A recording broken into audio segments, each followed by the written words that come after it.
Hello, welcome back to another video. I'm Mr. Hager. Today we're going to continue our discussion about the Gilded Age, right? But we're going to talk more about the Progressive Era. So the reforms that take place during this, Gilded Age American industrialization that we've been talking about in the past couple videos. So the Progressive Era, it really takes place around like 1900 to 1917, right? And the three most popular presidents at the time, the progressive presidents that we'll talk about, are Theodore Roosevelt, William H. Taft, and Woodrow Wilson. So when we talk about the progressive era, right, throw out your modern connotations of what it means to be like progressive and stuff. Just like we talked about how Republicans and Democrats were very different back in the 1800s, so is the progressive era. So the progressive era that we're talking about today is really a movement and a reaction to the horrors of city life and political corruption. So in the past few videos, we've talked about how during the Gilded Age, right, we have the rise of monopolies. We have the growth of these big industries that are really mistreating a lot of American workers, right? Wages are low, rent is high.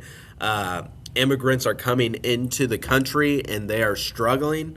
So there's this desire in American society to change itself, right? To correct and right the wrongs of this Gilded Age, right? We still have the Industrial Revolution, right? But maybe we allow things like workers' rights and a minimum wage, right? So there's also a lot of like pragmatism, so a lot of negativity about that economic belief that we mentioned before, laissez-faire. Remember Adam Smith's invisible hand saying that the government should lay off the economy, let the economy do its thing. That's this whole laissez-faire belief that a lot of these business holders had, right? So the business owners like Rockefeller and Carnegie, they didn't want the giant, they didn't want the United States government telling them how they should treat their workers, how much they should pay their workers, how long they should work, because a business's goal is to maximize profits.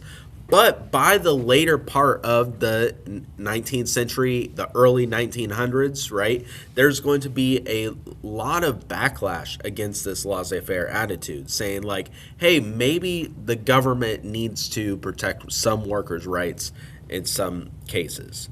Also, there's there a pushback from this guy Frederick Taylor. So in 1980, 1890, I'm sorry, Frederick Taylor developed a new system for managing employees, which is watching it. So he would watch them closely with a stopwatch and eliminate inefficiencies, right? And take physical actions, take into account their physical actions while working in order to lead to better production. So when we think about like if you're in school or you go to work, if you start a shift, what indicates when that shift starts, right? If you're in a factory or a school, it's a bell, right? You have a bell to tell you when school starts, when it gets out, when you go to lunch. This is the system that Frederick Taylor develops. And this is a popular theory that you need to maximize your workers' efficiency, but at what cost? All right, so more background about this progressive era, right? There's very limited limits to these big businesses and monopolies. Remember that political cartoon I showed you in the previous video about how like the big captains of industry, the robber barons, they have they're lining the pockets of the government officials, telling them what policies to pass. So the government really had limited intervention in how a lot of these big businesses ran and conducted their business. So the progressives, they're going to be these new urban class middle class people, right, during the Gilded Age that want to that are now on average, they're better educated, they're wealthier, and they have more social capital. They are going to sort of push back on these like big businesses, and they're going to ask for more political change, right? More political support in the economy. All right, so when we talk about the progressives, right, there's a few different people you really need to know about, right? You need to know about the progressive presidents, which we'll mention in a second.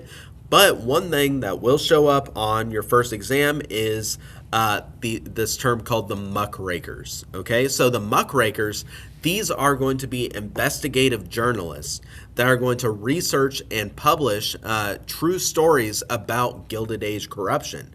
They're going to go out, they're going to write about what they see in the Gilded Age, right? The wrongdoings, how people are going to be mistreated, and they're going to advocate for political and social change.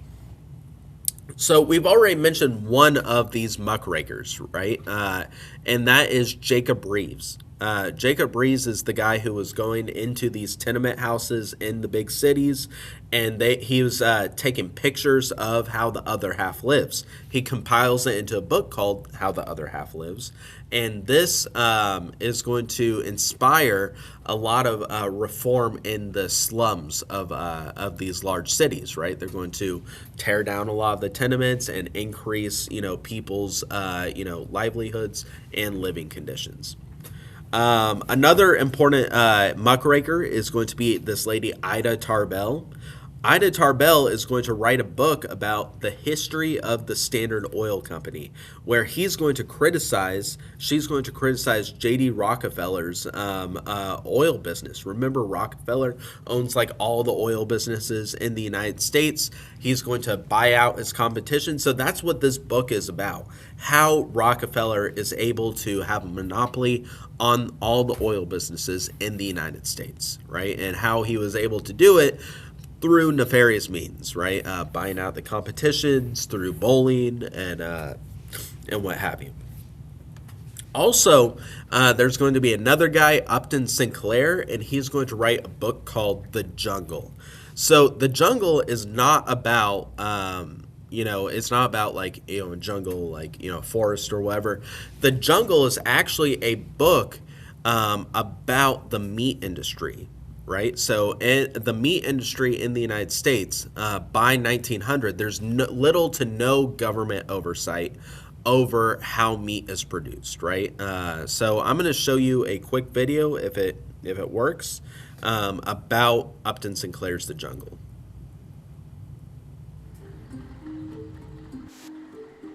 On the morning of February 10th, 1906, as Wiley was busily preparing for the coming battle in Congress, the American public awoke to the shocking headlines about a scandal within the meatpacking industry. Newspapers were filled with stomach-churning details of the filthy conditions of Chicago's largest beef companies, as described in a damning new book called The Jungle by novelist Upton Sinclair. Sinclair had spent nearly 2 months working undercover, documenting the inhuman labor practices and unsanitary conditions on factory floors. Stories of rat infestations, widespread contaminated and diseased carcasses, and even of human appendages finding their way into processed meat and onto grocery store shelves. The Jungle was not written as an argument for safe food legislation. It was written as an argument on behalf of workers' rights, but it had unintended consequences. There were a number of scenes in the novel about rats, getting into the meat and being turned into sausage, about how filthy the conditions were, and Americans were eating a lot of meat. All right, so I'm going to stop there. It's really interesting video, right? But it talks about Upton Sinclair's The Jungle, right? How these meat packing industries, they are selling molded meat, they're selling human appendages in meat, right? So if someone gets their fingers cut off in a batch of ground beef, they're not going to throw away that whole tub of meat, right? That's money down the drain. So instead, they're going to still package it, right? They have these cans called meat, right? You don't know what meat there is in the cans, right? But you would eat just a can of meat. So people are reading this book, and Sinclair is writing this book as, trying to advocate for socialism, more government intervention in the United States. However, it's going to lead to a lot of food reforms that we see today. So a lot of people are going to get disgusted by reading his book, and they're going to figure out what is in the meat, right? So eventually it's going to lead to future things like the Food and Drug Act, which we will mention in a second. All right, so another reformer is this lady, Jane Addams, right? So Jane Addams, she's a reformer who wants to help immigrants living in these tenement houses. So we talked about how housing in these large cities like Chicago and New York was very cramped, very dirty. Tons of families live together in a single house. So Jane Addams is going to create this Hull House in Chicago in 1889, and this is going to be a settlement house that allows for new migrants to come and stay and learn English and job skills in order to provide care for their children while the parents worked. So the Hull House was sort of really created to help these immigrant families moving into the United States get on their feet. So the effects of the muckrakers is that it's going to they're going to aim to increase interest in improving society, at least part of society, right? They can't fix all of society's problems. However, they're going to do whatever they can to sort of like raise awareness. So their intention was PR, right? So they wanted public relations. They wanted the public to know what was going on in the country, right? The corruption that was taking place, because there's one thing to hear about it, right? But it's another thing to like see it and witness it firsthand. So the muckrakers, they're really gaining speed during the early 1900s, but they're going to fall out of popularity by 1910. But the progressive era is going to live on, even if the muckraker journalists sort of like fall by the wayside. So, for example, we're going to start seeing a lot of government officials really lean into these progressive political reforms and beliefs. So, for example, the United States is going to adopt the secret ballot. And this is something that we really take advantage of or take for granted in the United States today, right? It's sort of a given that whenever you go vote, your vote is secret. That wasn't always the case, right? Before 1910, if you were wanting to go vote, you would have to vote in like the town hall, and they would have a ballot box like right in the middle, so everyone would see exactly who are you voting for. Are you voting for this guy or this guy, right? And if you vote for the wrong person, the whole town's going to talk about you, right? So imagine like living in the South. We talked about how the Redeemer Democrats are gaining power, right? And if you are a Southern Republican, right, one of those carpetbaggers, and you went to go vote Republican, the rest of the town that's Democrat, they're going to shame you, right? The KKK might bully you, right? So the secret ballot is going to be a really innovative thing, right? When you cast your vote, it is cast privately, right? People don't need to know who you vote for, what your political beliefs are. That is your business. Also, another thing that's going to get passed is direct primaries, right? That people can nominate candidates at conventions, right? We have the like Democratic National Convention, the Republican National Convention, and stuff. This is how it gets started around 1915, right? We have the first direct election of these political candidates. Also, we have the direct election of U.S. senators. It's sort of crazy that by 1913, right? Before 1913, you couldn't directly vote for your U.S. senator. You would vote for a representative, and then the state representatives would then choose your senators, right? So in Georgia, we have two senators, right? And we vote directly for them. But 100 years ago, that was not the case. Also, we have votes. Voters vote on proposed laws, right? So whenever you go to a election, right, you will also, if you go to vote for the president, you are also voting for your local officials, and also like local thing, like, oh, do you want to pay like a splot tax, which is like 1% to help public schools, right? That is something that really is a progressive reform. Before, that stuff was just done by the representatives as a whole. Also, we start seeing other, political movements and social movements during this progressive era. For example, we start having the temperance movement, right? So whenever we talked about like industrialization and urbanization, people are moving to cities, working these super long hours, like 15-hour days and stuff.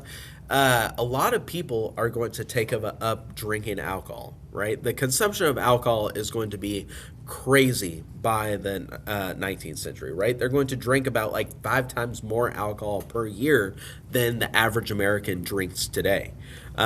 So we start seeing this temperance movement, right? A lot of women and men, but mainly women, they're going to organize this temperance movement, like Carrie Nation and Frances Willard. They're going to create this temperance movement, which wants to ban the sale and production of alcohol in the United States. And eventually the temperance movement is going to win, right? So by 1919, we're going to have the 18th Amendment, which bans the manufacture, sale, and transportation of liquor. So that's the Prohibition era, started by the temperance movement, which is a progressive policy. Also, this idea of like social welfare, right? So, like child labor laws and stuff start getting passed. So, a lot of reforms come out of this progressive era. Um, let's see, we're going to move on. So, let's now talk about the progressive presidents. Okay, so we'll talk more about Roosevelt in the next video, about like how he becomes famous and the Spanish American War. But right now we're sort of like fast forwarding to his political career and his presidency. Okay, so by 1902, President McKinley is going to be actually assassinated. So McKinley is going to be assassinated, and his vice president is going to be Theodore Roosevelt. So Roosevelt is going to become the youngest president in U.S. history at 42 years old. And Roosevelt's youth, he's going to be a war hero. He's going to be a very popular guy. That's partly why he was, picked to be the vice president. He was a war hero. He was at one point the governor of New York, and also he was a progressive president. So Roosevelt viewed the presidency as a bully pulpit, or a great platform to advocate strongly for his favorite issues. Right? He says, "I am president. I have power. I have the power to do something different. Right? To make a difference in our country." So Roosevelt in 1902, whenever he becomes president, he's going to pass this thing called the Square Deal. Okay, when we talk about FDR later on in the Great Depression, he's also going to have a deal of his own. But for Teddy Roosevelt, right, the Square Deal, that's what he's known for. So the Square Deal is talking about how he is going to be transparent in the U.S. government, right? And he is going to provide a fair deal for workers, mainly coal workers. So he's going to help create one of the first minimum wages and a 9-hour workday for coal miners. Also, Roosevelt's going to be known as a trust buster, right? So remember all those giant trusts, the monopolies and stuff that we talked about, like Sherman. The Standard Oil Company, owned by John D. Rockefeller. that is actually going to be one of the trusts that Roosevelt's going to bust. So Roosevelt passes the Sherman Antitrust Act, which breaks up about 40 of these large monopolies that dominate the economic sector in the United States. So here we have, this is a new concept, right? We have a government official, right, that is breaking up monopolies. This is totally going against laissez-faire capitalism, but it's in order to benefit the American people. Also, Roosevelt famously, he read Upton Sinclair's book, The Jungle, and he was so disgusted whenever he read that he helped pass in 1906 the Pure Food and Drug Act. So in this, it requires that companies have truthful labels, right? So if you purchase anything, right, in the United States, it has to have a food label, an ingredients list, where it comes from, the nutritional breakdown. That is something that comes out of this Pure Food and Drug Act. Also, he's going to create a Meat Inspection Act in 1907. He's going to ensure that meat and meat products in slaughterhouses, they're going to, proceed under sanitary conditions, right? All those nasty things that Upton Sinclair wrote about like the meatpacking industries in Chicago and stuff. He's going to make sure that government officials are there, food inspectors are there to make sure that that they are doing things up to code, right? That they're not giving people tainted meat. So, this is something that really existed to this day, right? We still have the Pure Food and Drug Act, right? We have health inspectors. So every restaurant today has to get a rating by a health inspector, right? Every time you go to a fast food drive-through, right, look at that health inspection code, right? They'll give them a grade as to how clean their business is and stuff. That is something that comes out of Roosevelt's Pure Food and Drug Act. Also, Roosevelt, he was really like an outdoorsy guy. He loved hunting. The teddy bear, right? If you ever heard the teddy bear and stuff, it comes from Teddy Roosevelt, who was a very famous bear hunter. So Roosevelt, he wanted to make sure that future generations of Americans can enjoy the outside, enjoy nature, right? Because there's this huge problem of these big businesses coming in, clearing out forests. We talked about the buffalo, right? How people are moving out west, hunting down the buffalo to almost extinction. There's only a few hundred buffalo left by 1900. So actually, Roosevelt is going to name the buffalo an endangered species. So part of the reason why the buffalo didn't go extinct is because Theodore Roosevelt names the buffalo an endangered species and says that, like, no, you can't hunt the buffalo anymore. They are protected under the U.S. government. This is really one of the first times that the U.S. government protects a species like this. Also, he's going to set aside 150,000 acres for national forests. He creates the national forest system, right? Yosemite Park and the Grand Canyon are, created under Theodore Roosevelt's national park system. So this is a, political cartoon of Theodore Roosevelt, and he is raking in, he's a muckraker, right? He's, raking, he's cleaning up the government, right? And then it says like the meat scandal down there, and then he's investigating the meat scandal. The picture above my head over here is showing like Teddy Roosevelt, how he's a bear hunter and stuff, but he is hunting down the bad trust and he's leashing in the good trust, right? Making sure that the good trusts are under control, right? That businesses don't get too big, but if they do get too big, right, he's going to hunt them down. All right, so Theodore Roosevelt, remember that he becomes president after President McKinley is, finishing his second term, right? So he jumps in at the very end of McKinley's term. So after finishing McKinley's term and winning re-election, so he's already president once, for a couple years. Then he re-wins the election. He's president for another 4 years. Roosevelt feels like he's done enough, right? He's busted the trust. He passed the Food and Drug Act, the National Park System. He saved the buffalo. He says that he has done all that he set out to do, right? And he is going to step down, but he's going to name a successor in order to, carry on the torch, right? Pass on progressivism. So he is going to choose this guy, Taft, right? William Howard Taft. That is his successor. So Roosevelt does not run for re-election. Instead, Taft does. And since Roosevelt is at the height of his popularity, Taft is able to win as well. So Taft becomes the next president of the United States from 1909 to 1913, and he's going to do arguably, just as much for the progressive movement as Roosevelt did. Right? He is going to create, the Mann-Elkins Act, which provides, the government oversight over telephone and telegraph lines and electric lines. He's going to oversee the 16th Amendment, right? So the 16th Amendment is going to allow the government to collect income tax, right? So, tax day is coming up. You're going to look at your bill, and every time you see your paycheck, right, you always have a little bit. The government's going to get its amount of taxes out of your income. You have Taft to thank for that. So Taft's going to do a lot of, good for the Progressive Party. A lot of Republicans are going to like Taft and his policies and stuff. But Teddy Roosevelt, he thinks that Taft is not going far enough, right? He's not doing enough.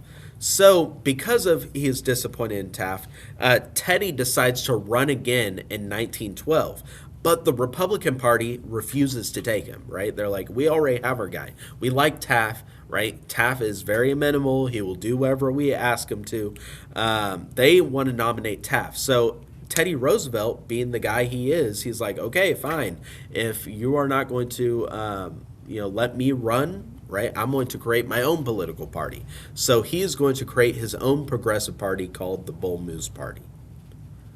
I like this political cartoon that's underneath me, right? It's, showing Teddy Roosevelt as, little Bo Peep, and then Taft is like his sheep. But so at first they're very friendly, and Roosevelt wants to run again, so he creates the Bull Moose Party.